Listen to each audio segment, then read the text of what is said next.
David Axelrod, what's going on?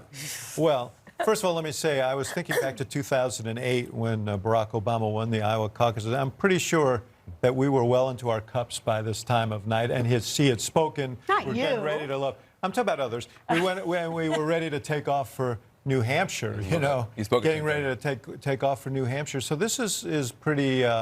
But there is this new system, and this is the price of transparency, and they're very eager not to get caught in conflicting data. Right. And I think that's what the quality control is. But it's there are a bunch of campaigns on the edge of their seats.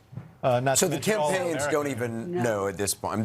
They get the. Oh no, I think they're in the same position now. They're getting reports from their own people in precincts, and they're trying to put it all together that way. So they have some inkling as to what's going on out there, but certainly not the whole picture. But they don't have people at. I mean, a campaign doesn't have. Do they have? Well, I guess they do have some people at every caucus. Some of the campaigns do, and some of the campaigns don't have every precinct covered. Those that are well organized are probably getting numbers called into them, and they are tabulating them themselves. So. Yeah, but I was going to say, Iowa always gets this scrutiny about why it's first, because of the demographics, because of the undemocratic process. And I think given what is happening tonight, that scrutiny is going to really intensify. I said they have one job, right? To get results, be first in the nation, show that they can handle this process. And so far, it's clear that they haven't been able to handle it. I'm old enough to remember 2012. When it took 2 weeks for Rick Santorum to figure out that he had actually won the Iowa caucuses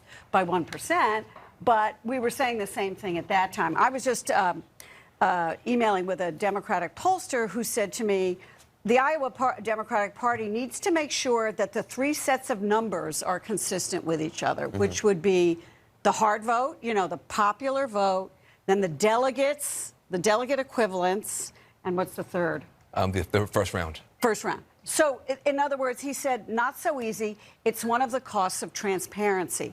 And so this new process, ironically, is supposed to be more transparent, except we don't have any numbers. It's going to dilute the value. I said earlier that the news cycle. This is true. Yes. Super Bowl yesterday, State of the Union tomorrow, impeachment the following day. I know we don't think in terms of newspapers, but there are still newspapers. Newspapers are going to go to bed soon. And therefore, whomever wins will be denied a headline in regional, smaller newspapers tomorrow that so-and-so won the Iowa caucus. So the bump is going to be limited. And that's assuming that we know later tonight. True. I mean, look, this is starting to feel like, possibly like a real debacle where if there's some technical problems that they're not disclosing, we could be, very late on this.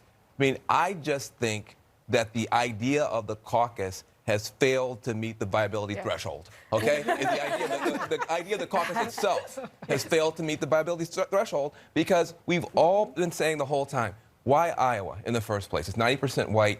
When you have a party as diverse as this to be in a state that's not diverse is terrible. People need to be able to vote and go home.